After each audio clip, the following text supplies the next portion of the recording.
And that's one of the things about religion that we have to remember when we're talking about that makes it such a hot topic issue is because we're talking about law. Who gets to be God? Who gets to be God's deputies? Who is the Most High? Who is the divine authority?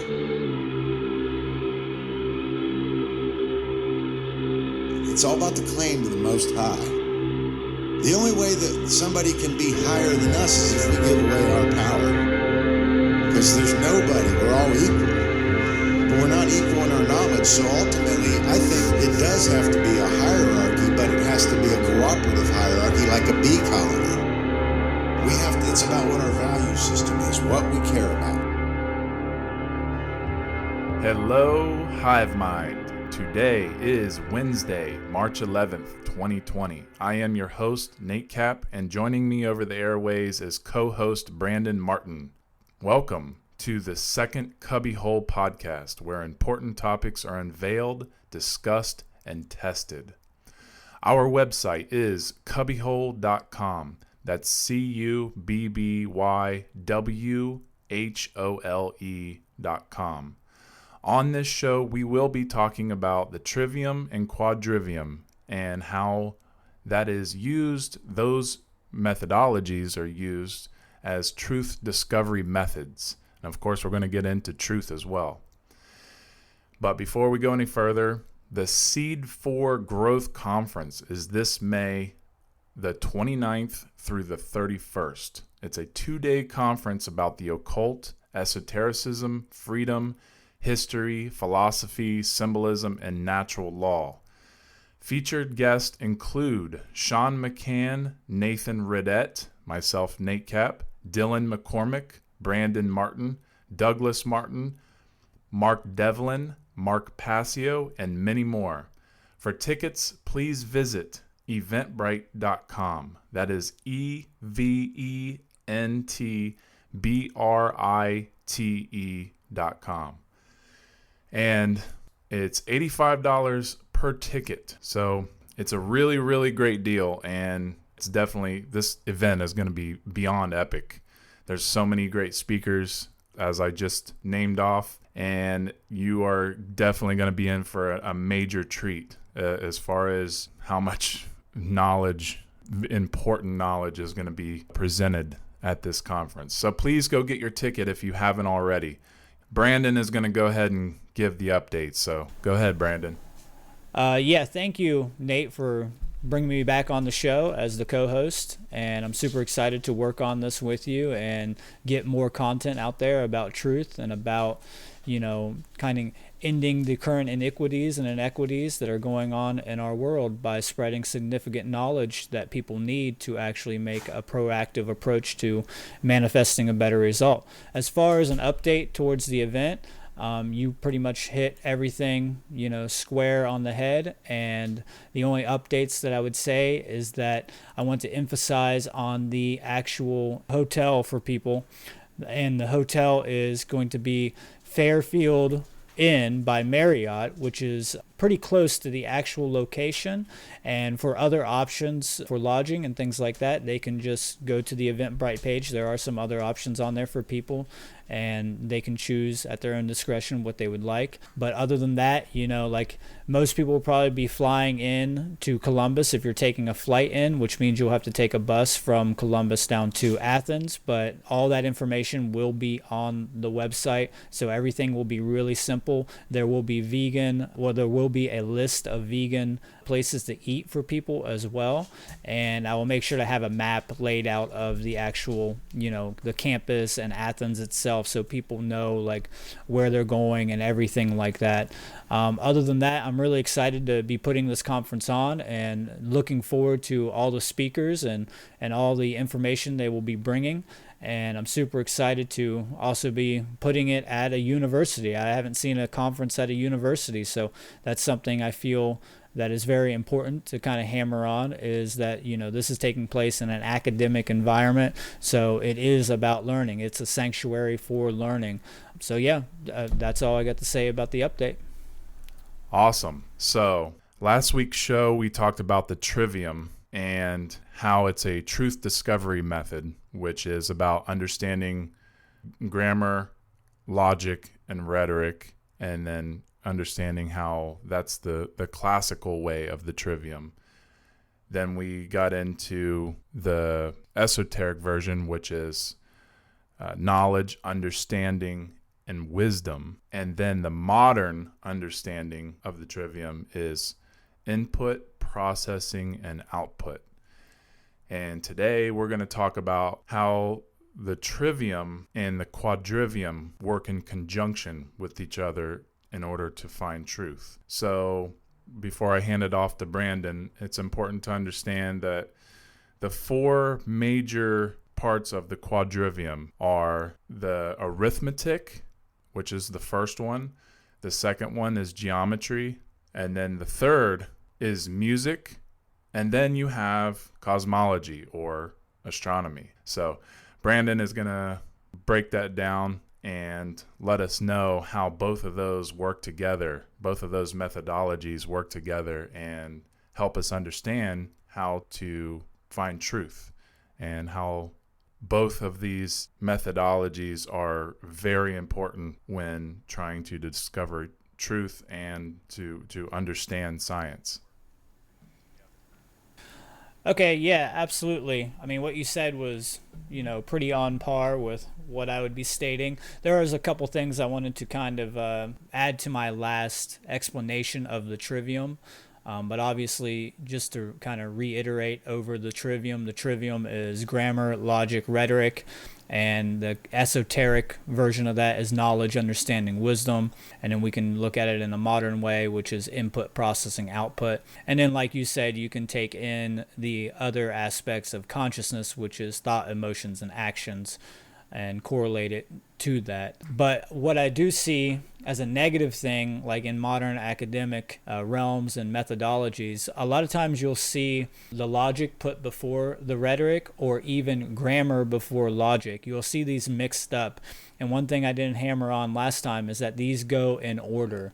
They have to go grammar, logic, rhetoric. If you take them out of order, then you're going to be mixing up the way things are done. It's like going from input to output without doing the processing. Processing comes after the output, which doesn't make any sense. So, imagine trying to understand something before you had the knowledge of it, and then applying that. It just doesn't work out. So you can't really mix these up in any way. And that goes for the quadrivium as well. So I just wanted to really hammer on that fact that you will find in different academic realms and also esoteric teachings and esoteric, manuscripts and things like that, that they will mix up the grammar, logic, rhetoric. So just be aware of that and be conscious of that, and try to, understand why that's taking place, and then make sure to use the proper methodology for the trivium to actually come to that understanding of the truth about that. Now, as far as the quadrivium, the quadrivium means 4 roads. So the trivium means 3 roads, and the quadrivium is from the Latin word quator, which is 4, and then via, which is way, path, or road. So it's the fourfold or 4 pathway to truth, which, you can take that to Eastern traditions and things like that. In the Buddhist traditions, they have the 4 and the 8 pathway to truth, and there's some other places you can correlate that to. But I just wanted to, explain what the etymological roots of that word is, and it means the 4 pathway. So this is about the 7 pathways to truth. When you combine the 3 and the 4 together, you get 7. So the trivium and quadrivium being put together, you have the 7 pathways to truth. And obviously 7 is a very sacred number, and we will be explaining the 7 in very in depth in the future, very soon, I hope. Now, I will go over the basic 4 quadrivium methodologies here, which you kind of already laid out. And these go in order, like I said before, which is arithmetic, which is the study of quantity involving the combination of numbers through addition, subtraction, multiplication, and division. And just to add in a little bit of esoteric knowledge here, this can be related to the alchemical element of air, because it's about intellect. It's about using the base knowledge of intellect to come to an understanding of these constructs and abstractions within numerology and things like that. And then from that, you go into geometry, and this is a branch of mathematics concerned with shape, size, relative position, and the properties of space. So it's arithmetic of space, pretty much. So geometry is arithmetic, but extended or extracted into another form, and we're taking the arithmetic and then we're applying it to actual things within space, so that it's not just about constructs and abstractions anymore. We're using this to actually look at what we see in nature, and also maybe even archetypal forms within ourselves, or metaphysical forms, Platonic forms, things like that, and trying to figure out the actual metric of these shapes and things like that, which relates back to Earth. So the alchemical sign of Earth, or symbol of Earth, would be utilized here. Obviously, geo means Earth or plane, and metry is metric. So that's where we get that from. Now, from that, we can go into music, which is a more advanced form. Now, a lot of people would be like, oh, you can play music without understanding arithmetic and geometry. Well, I personally am a guitar player and a piano player, and no, I would not be able to play music. I wouldn't be able to count rhythm. I wouldn't be able to count beats. I wouldn't be able to understand the shapes and composition that needs to go in with music and things like this. So music is directly, you can't have music without arithmetic and geometry. There is just no way. It just doesn't work out that way. But music is an art form which employs vibration, rhythm, dynamics, and interplay between sound and silence as a medium for expression.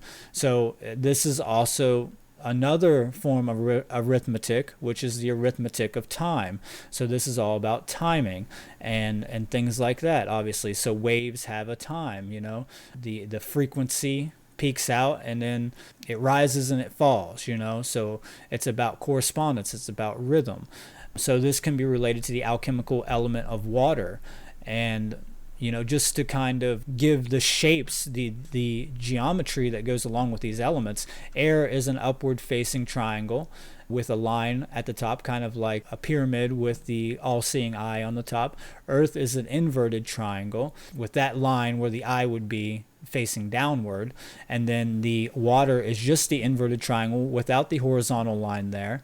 And then the next one, which comes from music, is astronomy, which is a natural science that deals with the study of celestial objects such as stars, planets, comets, nebulas, galaxies, anything like this. And this kind of combines all three of the previous ones, so this is the arithmetic of time and space. And this deals with numbers, this deals with shapes, and this also deals with sounds, because of how we study stars and how we study the universe and things like that. We're always listening into the universe, so sound is a big part of astronomy. Now, this is the alchemical element of fire, which is a upward facing equilateral triangle with no horizontal line in it. So that's the basic breakdown of the 4 methodologies or 4 pathways to the quadrivium. Now, this can be related to something that, I like to call the law of manifestation, the way that we manifest things in our world. The trivium specifically can be related to this, and then the quadrivium applied to that. So the true law of attraction is natural law. When we get into these things, we understand that natural law is the actual law of attraction, and the law of attraction that you might have found from The Secret or something like that is kind of a diluted version of the old Hermetic principles and just the objective understanding of natural law, or cause and effect, really, when it comes down to it.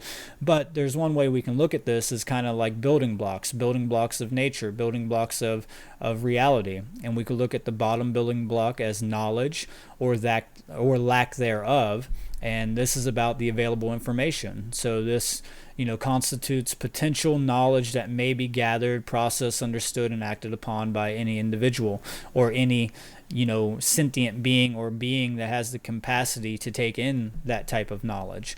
And then the next block would be understanding, and as you'll see, this relates directly to the trivium. And that understanding, you either have the understanding or you don't. So it's understanding or lack thereof. So this constitutes the decision-making process. So these processes take place in the human mind and are chosen by each individual based upon the available information, based upon what came before that. And then the next block would be wisdom or lack thereof. So this is the actual behavior, the rhetoric that's being put out into manifestation or into the society. So each individual's behavior is based upon the quality of their decision-making process, which in turn is based upon the quality of their available information.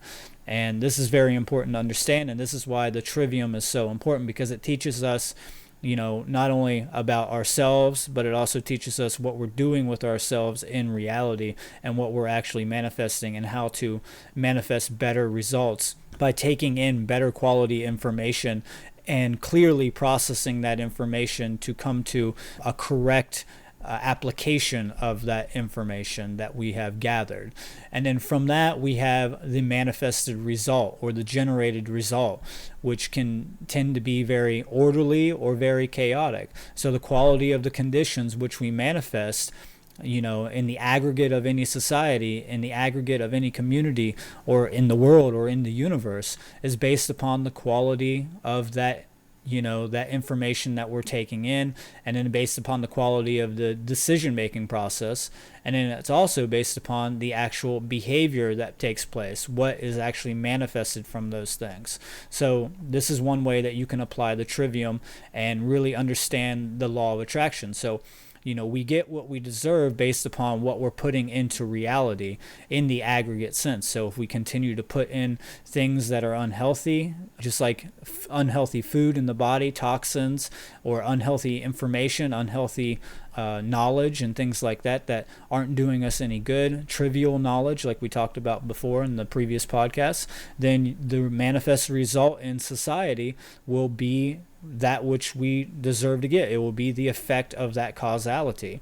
So, since we are currently putting in all this really crappy information, then we are getting a really crappy result in return, because that's what we're placing an order into nature as. So the way I like to explain this is we get to order, like in a restaurant, we place an order to a server, and the server returns to us what we ordered. And this isn't quite like where there's human free will within the server.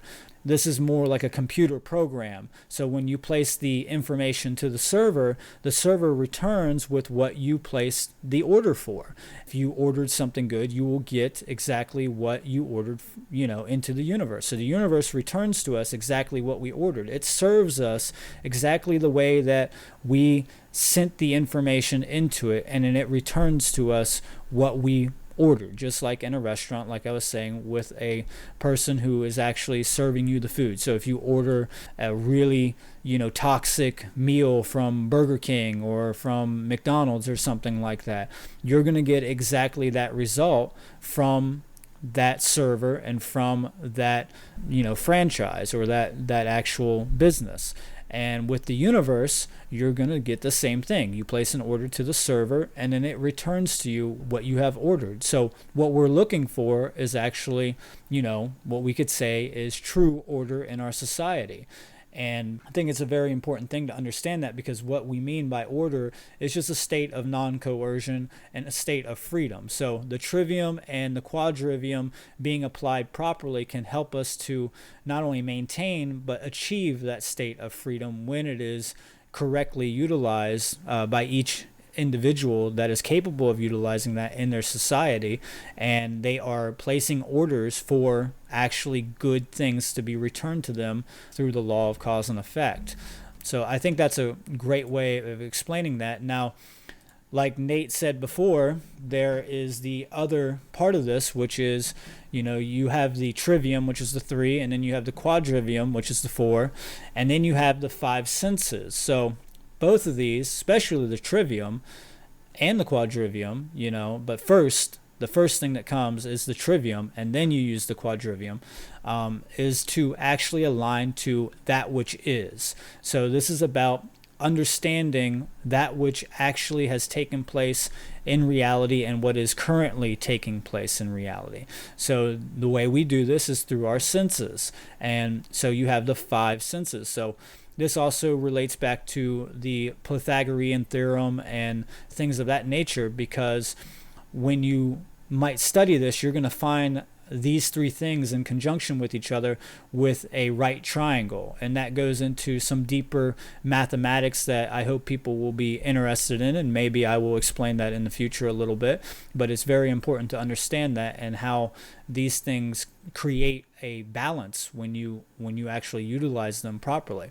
But this leads us into what our next topic will be, which is, what are we trying to discover with these things? What are we trying to create, and what are we actually, seeking out to manifest into reality? And what do we want for ourselves from reality? What do we want to have served to us? And that is the first thing, that is being the first principle that we need, is the truth. The first thing we should be utilizing when we're trying to understand the trivium is understanding what the truth is, or what truth is. And from there, we can actually then start to build upon that truth and make a better reality. Because when we live in deceit and lies and in illusions is when we start to actually fall prey to manipulation, we fall prey to mind control and things like that. And we're not actually going to be in harmony with how we can meet the requirements of manifesting the conditions that we say we want. So from there, I think Nate might have a good little breakdown of what we're talking about when we say truth. And so I think that's where we should segue into that, if you're ready for that, Nate. You really just broke it down very well. The trivium, the quadrivium, and right into truth, because that's exactly what those methodologies are for. So just to help people understand where they can find information like this, you can there's a couple of books that I really like. One is called the Trivium, of course, and the other one's Quadrivium.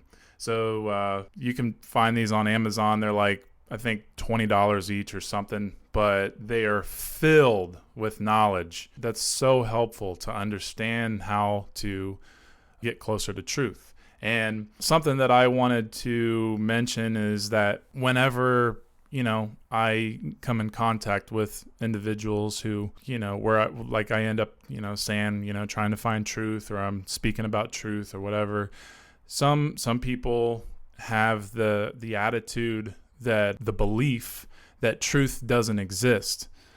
And, obviously my comeback with that is that, especially when someone says truth definitely does not exist, I say, well, is that true?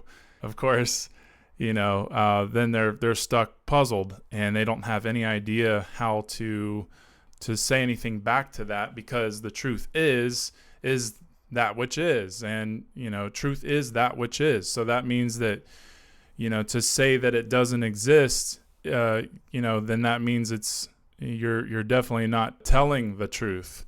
So that's because I understand, because when I was younger, I didn't really believe that truth existed, because obviously my whole life seemed to be a lie in so many ways. And, I was raised Catholic, and then in my teens, I transitioned to being more atheistic. So I knew that there was a lot of lies. I knew that there was something more. I knew that, but I also was just kind of throwing the whole baby out with the bathwater there for a second. And then I realized, oh wait, there's something here. There's something more. There's got to be more. And then, obviously I went on a journey, and I started realizing there is truth. I just don't know. I just don't understand it. I knew it deep down that there was. I just didn't understand what it was. But that's why I went on a journey. I went on an inward journey. I started to find methods of trying to understand how truth really is. And once I found out that, truth is something that has already happened and is happening at this very moment. Once I realized that truth is that it's objective, that it's not a subjective thing, then I realized, of course I questioned that, and I realized that, very soon I was met with the fact that it is everything that has happened, and that it's unwavering, that it's, truth has always been here and it always will be here. So, but, then I started to really try to put it in perspective. How can I really emphasize this to people? Because I know that truth is so hard to figure out, because it's like we're trying to get to truth. We're trying to get as close to truth as possible. That's really what it's about. And that's an abstract thing to say to people, But at the same time, it's like, well, what does an investigator do when they're trying to investigate a crime? They're trying to get as close to the truth as possible to know exactly what happened. So what do? They investigate, they do research, they try to find out what was the cause, what were the effects of that cause, who did this and who did that, and why did they do this and why did they do that. And then they get an eclectic view of why things are the way they are. And by doing that, using the Trivium and the Quadrivium methods in conjunction with each other, that's really how you're doing this. And, one of the analogies that I like to use, something that I kind of came up with a while back was, and, obviously I think I was inspired by understanding the round table, because I always tell people, if you take a cup or a chalice and you put it in the middle of a table, and you have, let's say, 10 people or 12 people sitting around the table, right? And I'm sitting on one side, and let's say you are sitting on the other side, and then between us we have the rest of the people, on each side. Well, if I am looking at that cup in the middle, just imagine you're looking at a cup in the middle of the table. You have a perspective of that cup, and I have a perspective of the other side of that cup, or one side of that cup, and then all the other people have their perspectives, right? So if you look at every single person as, let's say, a religion, right? Let's say you have the Christians on one side, you have the atheists on the other side, you have the Buddhists on one side, or maybe you have the Scientologists on one side, or whatever. Everybody has a piece of the truth. They have a piece of the puzzle. So everybody's perception is, obviously it's not the truth, but what they have is they have a piece of the truth. And so if you study their research or their viewpoints or their knowledge, then you start to get an eclectic view as you ask each one of those people around the round table what their perception is of that cup. Well, once you have made the rounds and you have asked each one of these people what their perception is, and you have taken that in and you have researched that and you have come to a conclusion, well, now you have reached a better understanding of what that cup is, and that cup represents truth. So you're getting closer and closer to seeing all sides of the truth, which means you're getting closer and closer to truth. And I think that is a great way to explain to people how to seek and understand truth, because that cup itself is, when you're trying to understand, the cup is that which is. If you're making an archetype of what truth is. So I'm also using the cup, because the chalice, because it really is about understanding the Grail. So anyway, I think that is very important, to try to see it that way and to use that as a way of understanding that this is what it's about, because doing the great work is going in that circle and getting as much eclectic knowledge as you can in order to see all perceptions of that truth, because it's about aligning with truth. Aligning with truth is getting closer to truth. And obviously there's a lot more to it, but that's one way to look at it. So Yes, I think you explained it very well. I love the metaphor and the correlation to the Arthurian legend and the Round Table and the Grail, and you definitely explained that very well.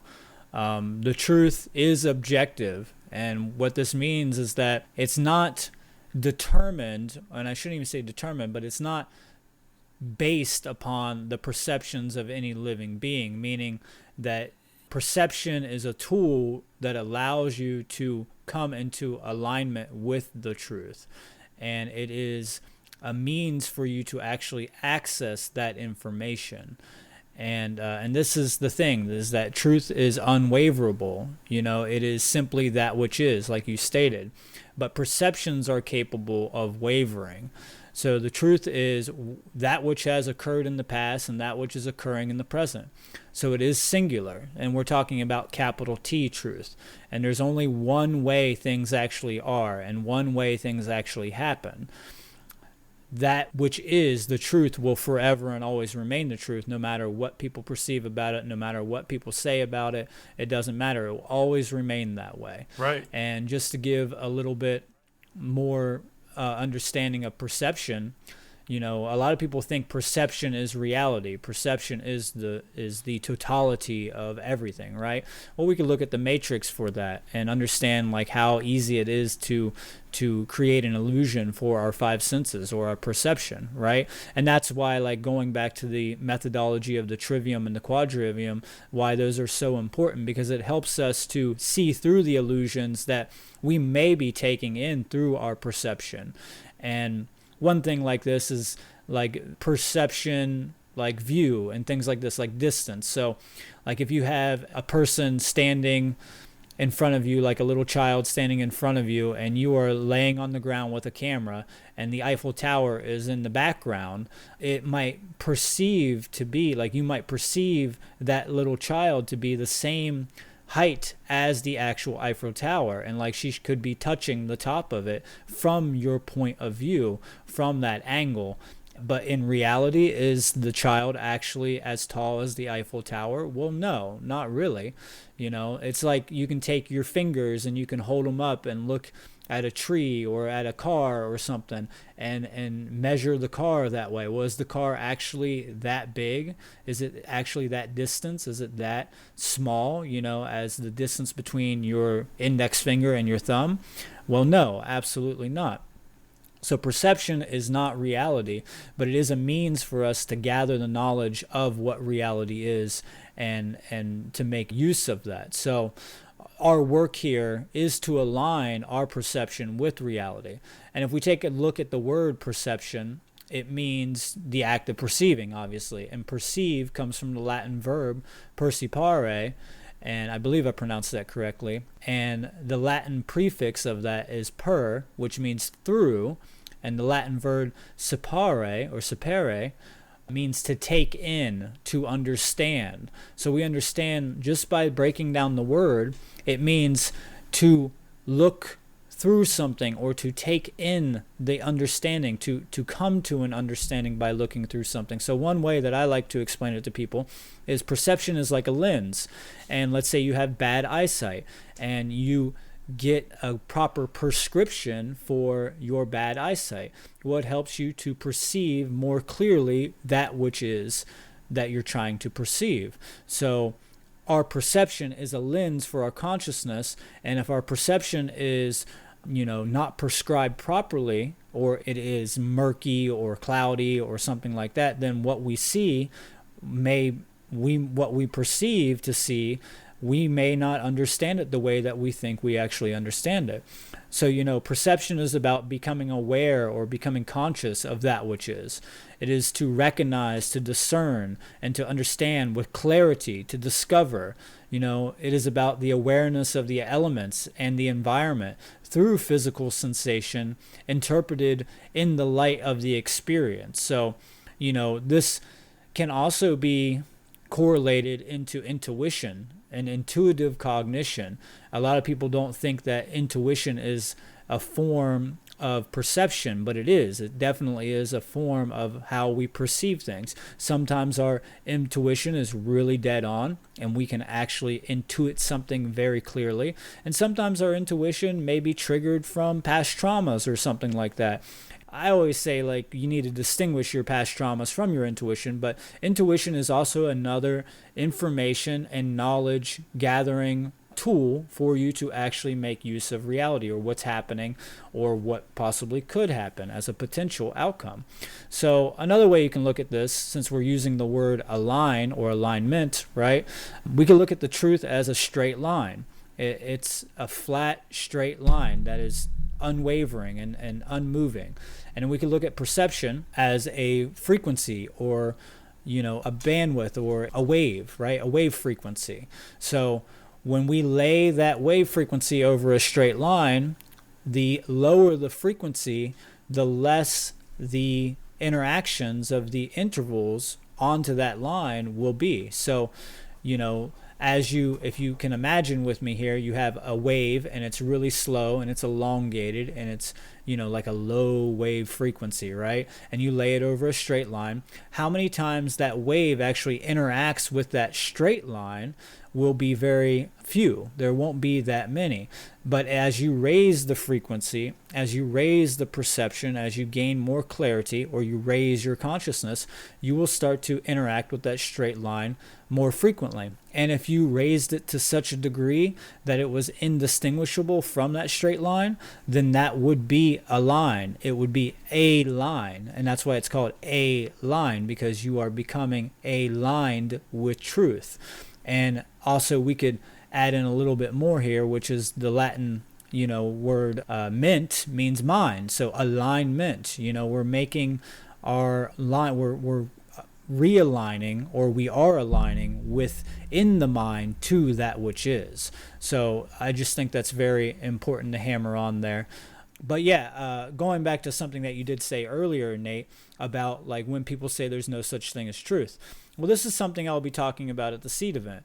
I'll be talking about presuppositional ideas and worldviews. So the presupposition that the person has laid out, the premise or the idea that they have proposed to you, just like you said, that there is no such thing as truth. And then all you have to say to counteract that, well, is that true? And if they say no from that, well, then obviously you're back to square one, which is then there is such a thing as truth.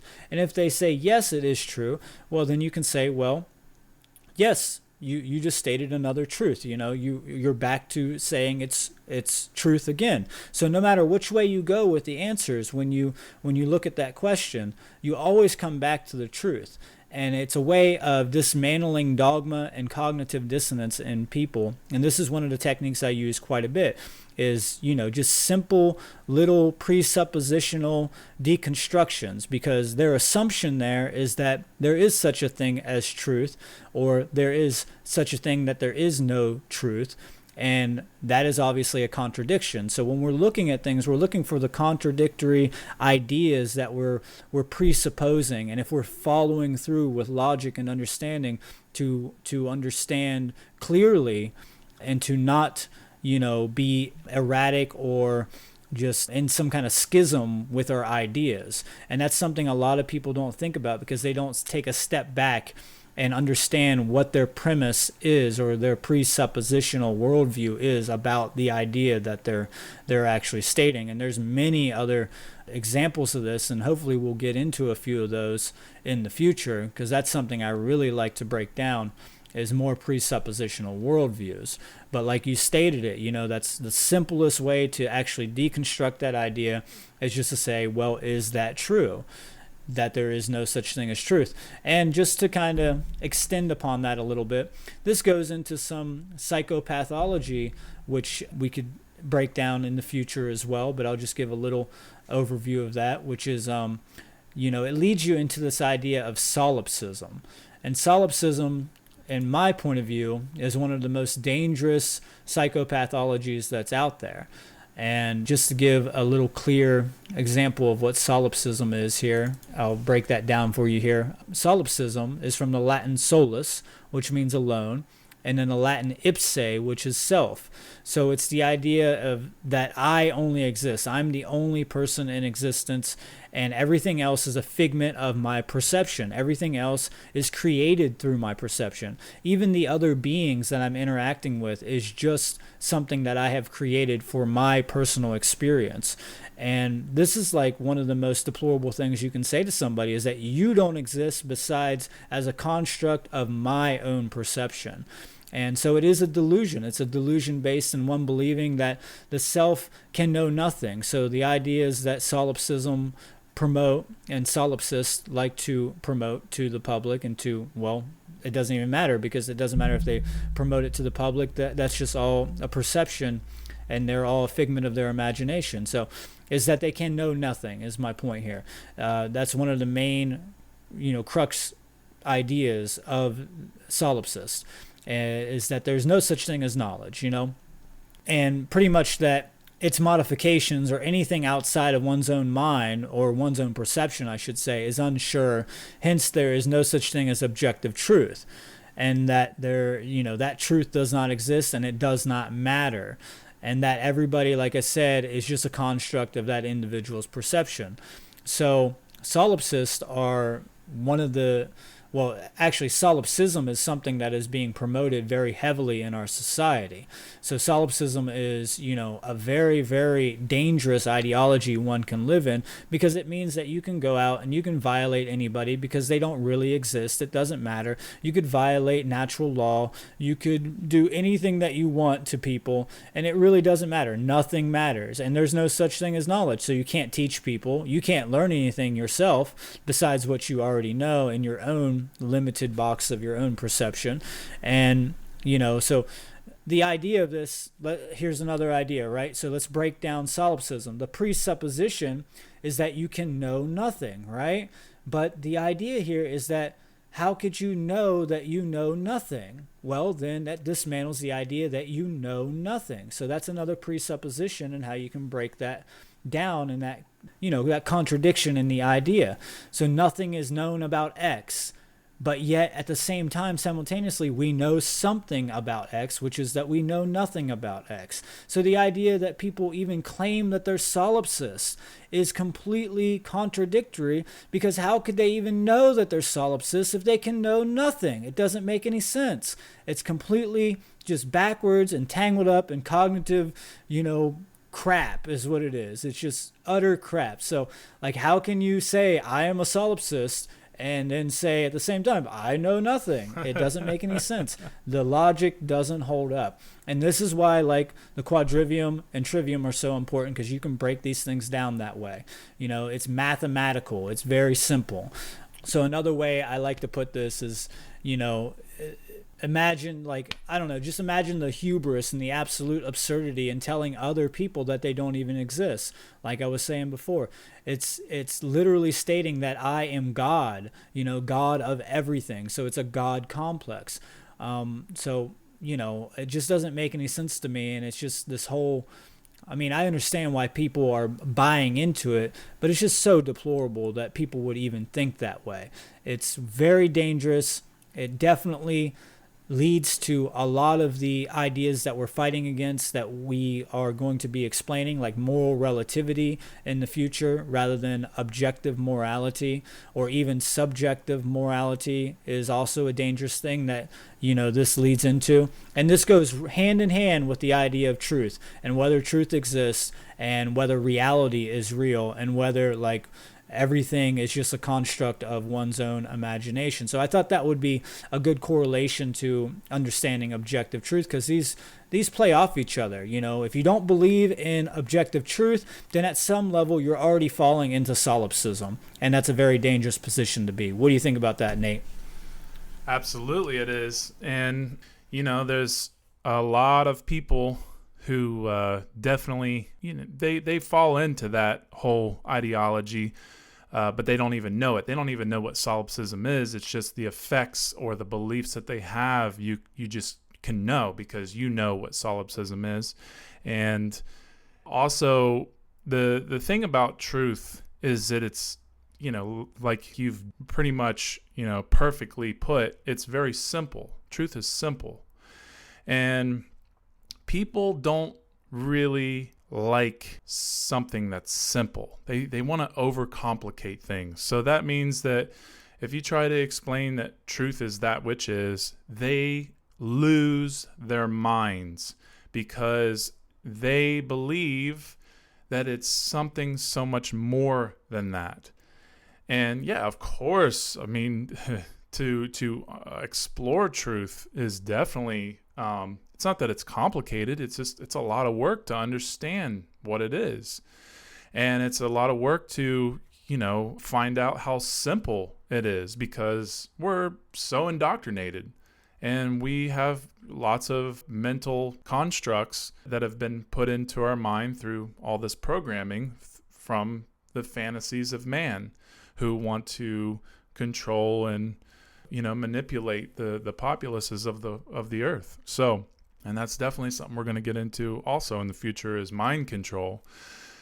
And one thing I wanted to ask you is, what's your take on the dangers of opinionism versus trying to seek the truth? Making your opinion worth knowledge, or saying that your feelings matter, or my feelings matter in this situation. What is it? What's your take on that type of behavior, and how dangerous that behavior can become if one tries to say that their opinion and feelings matter more than you trying to explain what truth is? I want to know like why people have that mentality and why they react that way. What's your take on that? Yeah, it's a really good question. I run into this quite a bit when I'm talking to people about objective truth or any of these principles.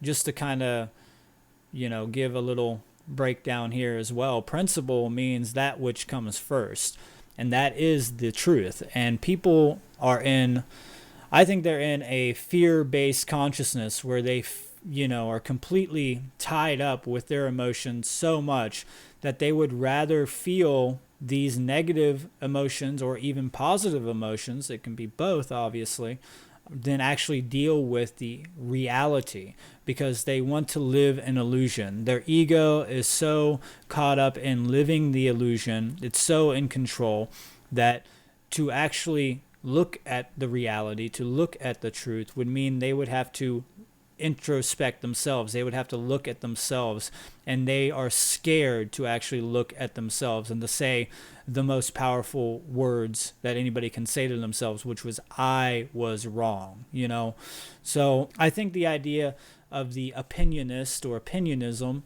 that people promote, and the idea is that emotions are more important than truth, is a very dangerous position as well, because a lot of people want to feel a certain way and they will do anything to feel that way. Mostly they want to feel good, but obviously there's some other things like masochists or sadists or sadomasochists, where sometimes they feel good from actually doing harmful things and things like that, or harming other people. And this becomes a very sexual thing as well when you look into the psychology behind all that. But the idea here is that they would rather sacrifice understanding reality in favor of living the illusion that they have built up about reality and about themselves, because they're scared, because they're in a fear-based mode of consciousness. And I think it's one of the most dangerous positions to be in, when you're putting your emotions before understanding the truth. And I'm sure we all run into this. I'm sure we're all guilty of doing this ourselves at some level. I know I personally am, and it took me a long time to actually get out of that, because this does lead into another thing, which is hedonism. A lot of people, that is a hedonistic point of view. A lot of people just want to live life through pleasure. And to tell you the truth, well, the truth is not always pleasurable. Most of the time, it's very uncomfortable, and it's not something that is going to make you that happy, because unfortunately, the truth about our condition as a species is very, very despotic and very, upsetting to an individual once you actually look at that. And people fear to look at that condition, because then they have to take responsibility for what they are doing to create that condition, because we're all collectively co-creating this condition. And a lot of people don't want to actually, say, hey, I'm doing this as well. I need to change that behavior. They want to continue to do the behavior and then also get a better result, which doesn't work out because they're doing the exact behavior that's giving them the bad result. So that goes back to the idea of meeting requirements for manifestation. But I think it's also a form of mind control in a way. I think we've been programmed. So it's emotional mind control, where we're putting our emotions in front of actually the reality of the situation. Now, I want to make this clear. This does not devalue anybody's emotions.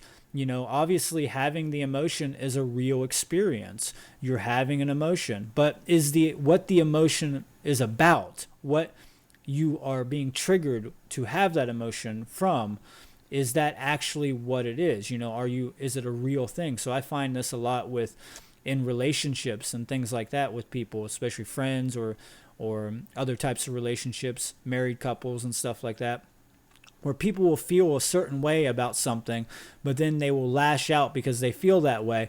And then what happens is that the other partner comes in and is like, that's not actually what this is about. This is the truth of that scenario. But then they say, oh, well, it made me feel this way. So, that's what's more important, is that it made me feel this way, not the truth. And it's like, well, that doesn't make any sense.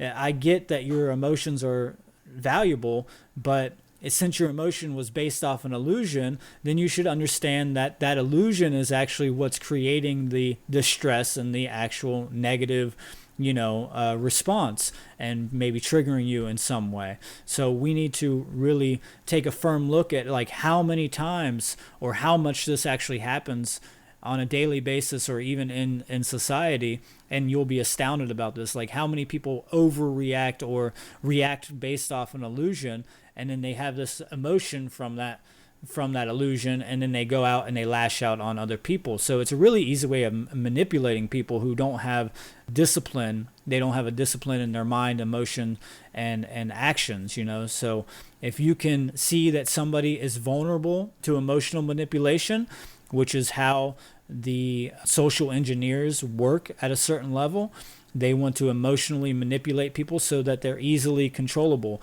and that they react in a certain way. So you could apply the problem, reaction, solution methodology here, where you state there's a problem and then you emotionally react to that problem. Let's say that problem was actually an illusion, and then you go out and you try to do something about that problem, and it plays into the hands of who created that problem. And we can get into that whole problem, reaction, solution in the future. Also the Hegelian dialectic. Hopefully we can break that down in a future show. But the idea that I'm trying to explain here is that you're more easily controllable and more easily to be manipulated by someone who has knowledge about psychology if you don't have disciplined emotions. So Absolutely. We need a state of non-duality between thoughts and emotions. A lot of people have this schism going on in their mind. They think something and then they feel something in the opposite, But what you need is to bring a balance between those two things, and thoughts and emotions are actually unifying and creating the alchemical wedding between the masculine and the feminine, the thoughts and emotions. And then you can have a better result when you put them into use, into reality, and into your actions, right? So what actually comes from those actions will be determined on whether or not you're in balance on the internal realm with these two polarities or these two energies. And you find that one person is either steering towards the, chronic, emotional, primary ideas and emotional imbalance, or the thinking imbalance. So you have the eggheads, and then you have the absolute just out of balance, erratic, emotional, whatever you want to call them. I don't even know what you would call them, but just people who are just acting out of their emotions all the time. I think it's very important for anybody to recognize and consciously observe themselves internally, and before you go to react to something, make sure that it's actually true, because reacting may actually cause a lot more harm than what you're what you're hoping for. So I know a lot of people are just trying to find a solution, but usually the way they apply that solution, it tends to be very harmful. So like the old saying goes, good intentions pave the road to hell, right? So you might actually be trying to create a better solution, but you're being emotionally manipulated by social engineers or even just some abusive person that and from that you create more chaos in your own life and more devastation in your own life. But one thing to that also I want to add is that we should never ignore the negative. We should absolutely never ignore the negative, because if we ignore the negative, we ensure that we get more of that. And a lot of people don't like that. They fear looking at the negative, and this is part of that emotional mind control, because they fear to look at the truth, because guess what? A lot of the truth has a lot of negativity tied to it, because that's the state of our condition of humanity, which is very unfortunate, but that's why we're doing these things, is to change that state. Obviously, there's very beautiful things going on in the world. I'm not trying to overgeneralize here and say that everything going on in the world is negative and things like that. But I am saying that the vast majority of society that humanity is creating, is very negative, and I'm pretty sure most of us know this by now. Most people really just don't want the truth. They want, just constant reassurance that what they believe is the truth. And so everything you just said is exactly so true.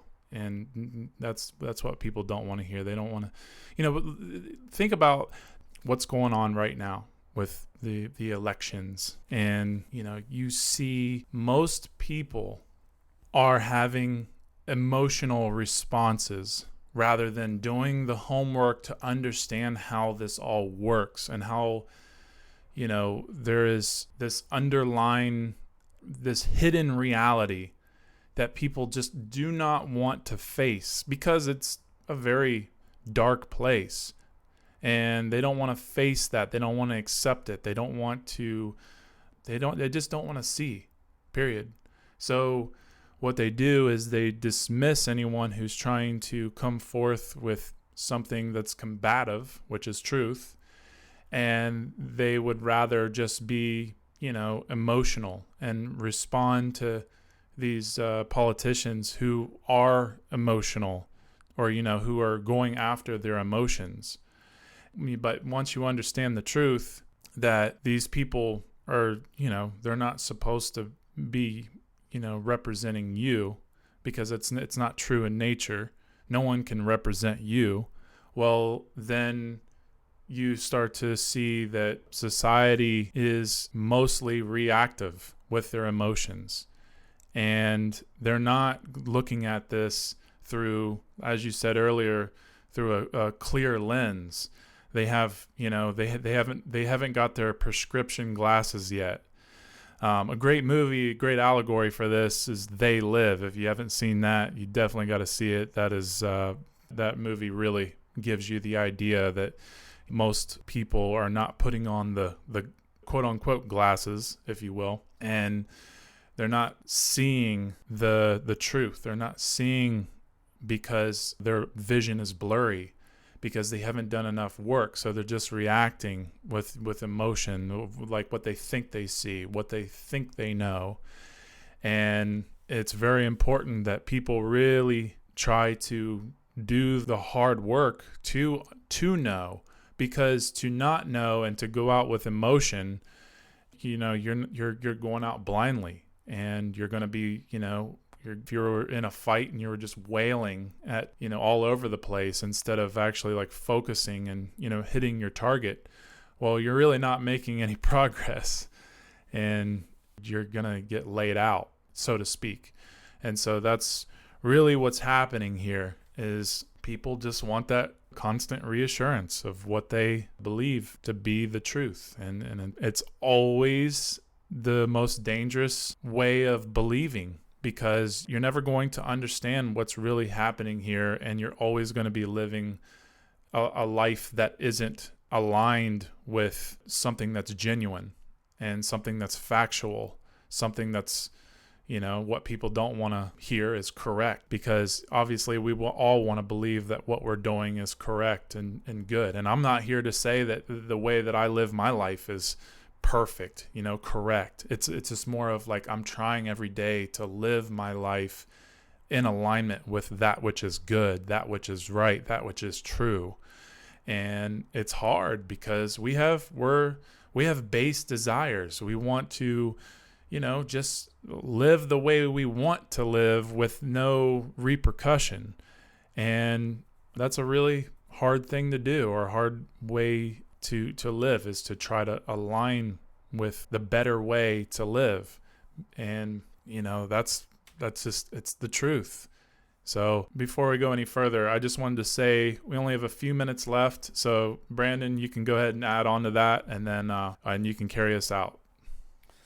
All right. Yeah, just a couple other things I wanted to say about the truth, and maybe we'll continue this conversation into the next podcast, is that, for our species to evolve here, we have to understand the truth. There can be no evolution without us coming to a conscious understanding of the truth. And a great quote by a wonderful author that I highly recommend, his name is Albert Churchward, and he says, "One only has to think and understand that the pursuit and acquisition of the truth is of infinite concernment to mankind and the society and the evolution of the human race, and the origin and beliefs and meanings of all the doctrines found throughout the world.